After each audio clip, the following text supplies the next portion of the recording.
Hello everyone, welcome back to my channel. আর আজকে তোমাদের সাথে আবারও একটা লং ভিডিও নিয়ে চলে এসেছি। তো আজকের লং ভিডিওটা হচ্ছে ভাইফোঁটা রিলেটেড। তো ভাইফোঁটার কি কেমন কি করলাম, কীভাবে কাটালাম, সমস্তটাই তোমাদের সাথে আজকে শেয়ার করবো। তো জানি না যে তোমাদের ভিডিওটা কেমন লাগবে, কিন্তু আমি আমার সমস্ত দিয়ে ভিডিওটা তোলার চেষ্টা করেছি। কারণ যাদের বাড়িতে টুকটাক ভাইফোঁটা হয় তারা তো সবাই জানো যে এই দিন বাড়িতে কতটা চাপ থাকে। তো একটু চাপের মধ্যেই ছিলাম।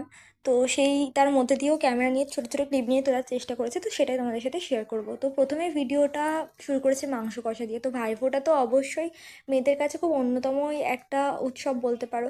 কারণ এই দিন এমন একটা দিন যেদিনকে দিদিরা তার ভাইকে আর বোনরা তার দাদাকে ফোঁটা দিয়ে থাকে, মানে একটা বন্ডিং যে ব্যাপারটা সেটা এই দিনকে দেখা যায়। কারণ সারা বছর তো মারপিটের মধ্যে দিয়েই কাটে। তো তার মধ্যে এই দিনটা যেদিনকে একটু ভালোবাসা বাড়ে আর কি ওদের প্রতি। তো আমারও ভাই আছে, তো আমারও এর ব্যতিক্রম নয়। তো সকাল সকাল ভাইফোঁটার জন্য রেডি হচ্ছিলাম। আর শুধুমাত্র যে ভাই বা দাদার ওপর ভাইফোঁটা হয় তা না, এছাড়াও গোপাল বা আম, গণেশের ওপরেও কিন্তু ভাইফোঁটার প্রচলন আছে। তার কারণটা হচ্ছে আমি যখন ছোট ছিলাম, আমার ভাই ছিল না, তখন কিন্তু আমি গণেশের ওপরে ভাইফোঁটা করতাম, রাখিও বাঁধতাম। তো যাই হোক, ভিডিওটা শুরু হয়েছে মাংস কষা দিয়ে। কারণ সকাল থেকেই বাবা মা রান্নার কাজে ব্যস্ত ছিল। মা রান্না করছিল আর বাবা মাকে হেল্প করছিল। আর আমি তার মধ্যে ছোটো ছোটো ক্লিপ নিচ্ছিলাম তোমাদের দেখানোর জন্য। আর পুরোটাই যেহেতু একা হাতে সামলানো হচ্ছিলো, তাই জন্য দুজন মিলে ওরা কাজ বাজ করছিল। আর এখানে আমার মামা আসছিল। আর মামা কোনোভাবেই রাজি ছিল না মুখ দেখাতে, তো তাই জন্যে সেইভাবে আমি জোরও করিনি। কারণ অনেকে থাকে যারা কিন্তু মুখ দেখাতে ইচ্ছুক থাকে না, আমার অনেক ফ্রেন্ডরাও আছে।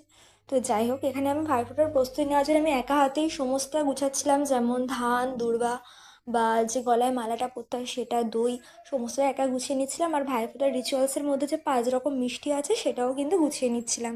এছাড়াও আমি আর আমার ভাই বসেছিলাম মানে ভাইফোঁটা দেওয়ার জন্যে। তো তার মধ্যে মা আর মামার কিন্তু ভাইফোঁটা দেওয়া হয়ে গেছিলো, যার জন্য মামা পাশে বসে বসে খাচ্ছিল। তো দুর্ভাগ্যবশত সেটাও কিন্তু মোবাইলে ক্যাপচার হয়ে গেছে। আর আমার ভাই এই দিন এতটাই শান্ত ছিল যে ও বুঝতে পেরেছে যে আমি ভিডিও করছি। তো যার জন্য ও আর কিন্তু নাটা কিছু করেনি, ও কিন্তু ধৈর্য ধরে বসেছিল। আমার ভিডিওতে খুব হেল্প করেছে ও সেদিনকে। আর এখানে মামা পাশে বসে বসে খাচ্ছিল, এটাও ক্যাপচার হয়ে গেছিলো। তো আসলে আমি নিচে রেখে ফোনটা ভিডিও করছিলাম তার জন্য। তো ভাইফোঁটা ভাইকে দেওয়ার পরে এখানে আমি একটু পরোটার ঘুগনি খেয়ে নিয়েছিলাম, যেটা আমার সকালে বানিয়ে রেখেছিল। তো তারপরে এখানে দেখাচ্ছি যে আমাদের তো এই দিন ফ্রাইড রাইস মাংস এগুলোই হয়েছিল। কারণ ডাল চচ্চড়ি টচ্চড়ি সেইভাবে কেউ খেতে চায় না বাড়িতে। তো এগুলোই হয়েছিল। আর মা বাবা দুটোকে মিক্স করছিল আর যাতে করা যায়। কারণ একার পক্ষে সংসার চাগানো বা করা সম্ভব না। আর আমি সত্যি বলতে এসব এখনও পারি না। মানে এইভাবে হ্যাঁ, এমনি ভাত ডাল করতে পারি, কিন্তু এত কিছু পারি না। তো তাই জন্য মা আর বাবা দুজন মিলে কিন্তু করছিল সমস্তটা। আর তোমরা কারা কারা ভাইফোঁটা কেমনভাবে কাটালে বা ভাইফোঁটা দিয়েছো, তারা অবশ্যই কিন্তু কমেন্ট করে জানিও যে হ্যাঁ তোমরা ভাইফোঁটা দিয়েছো। কারণ আমার জন্য তো ভাইফোঁটার দিনটা প্রতি বছরই একটু বেটার হয়, বেস্ট হয়। কারণ আমার বাড়িতে আমার আর আমার ভাইয়ের মধ্যে সারা বছরই ঝগড়াটা চলে। এই এমন একটা দিন যেদিনকে আমি মানে আমাদের মধ্যে একটু ভালোবাসা বেড়ে যায়। তো সেই জন্যে তো বেশ অনেকক্ষণ ধরে মুখটা দেখানো হয়নি, তাই জন্য আমি একটু মুখটা দেখাচ্ছিলাম। আর আমার সবচেয়ে পছন্দের জিনিস ফ্রাইড রাইস বা মাংসর থেকে এই থামস আপটা। ওই জন্য আমি হাতে করে এটাকে নিয়ে দেখাচ্ছিলাম একটুখানি, কারণ এটাই আমার সব থেকে পছন্দের।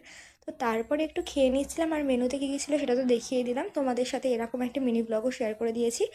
আর তারপর বিকেল হয়ে গেছিলো। আর সন্ধেবেলায় আমার মানে আমার বলতে পারো আমার হজম হচ্ছিল না যে কতক্ষণ আমি ওই কোল্ড ড্রিঙ্কসটা খাবো। কারণ ওটাই আমার সব থেকে পছন্দের, সেজন্য আমি ঢেলে খাওয়াও শুরু করে দিয়েছিলাম। তো এইভাবে কোল্ড ড্রিঙ্কস খেয়ে কিন্তু আজকের দিনটা কাটিয়েছিলাম। আর সন্ধ্যাবেলা আমাদের দেখা হয়েছিল আমাদের বাড়ির পাশেই ভলুর সাথে। হ্যাঁ, কেননা আমাদের বাড়িতে যখন যা রান্না হয় টুকটাক খেতে থাকে, কারণ আমার মা বড্ড ভালোবেসে একে সমস্তটা দেয়। মানে প্রথমে পায়ে পায়ে ঘুরতো, আর এখন হচ্ছে মানে এত আমার একটা মায়া পড়ে গেছে ওর ওপরে, আমরা যা খাই ওকে একটু দেওয়া হয়। তো এখানে মাংস টাংসগুলো ওকে একটু খাওয়ানো হচ্ছিল ভাতের সাথে। তো তোমরা জানিও তোমাদের ভিডিওটা কেমন লাগলো। আর ভালো লাগলে অবশ্যই কিন্তু একটা লাইক শেয়ার সাবস্ক্রাইব করতে ভুলো না, অবশ্যই আমাকে সাপোর্ট করো। আর লাইক শেয়ার সাবস্ক্রাইব করতে ভুলো না। আর জানিও ভিডিওটা যে তোমাদের লং ভিডিওটা কেমন লাগলো। আর হ্যাঁ, যদি ভিডিওটা ভালো লাগে অবশ্যই একটা লাইক করে চ্যানেলটাকে সাবস্ক্রাইব করে কিন্তু বলবেন না। আপনাদের সাপোর্টের জন্যই কিন্তু আমরা এই কাজগুলো করি, তাই আপনারা যদি ছোটো ছোটো সাপোর্ট করেন তাহলে কিন্তু সেটা খুব ভালো লাগে। তো অবশ্যই যদি ভিডিওটা ভালো লাগে একবার কিন্তু লাইক করে চ্যানেলটাকে সাবস্ক্রাইব করে দেবেন। আপনাদের সাথে দেখা হবে নেক্সট কোনো ভিডিওতে আবারও। তো এখন আপাতত টাটা, দেখা হবে পরের ভিডিওতে।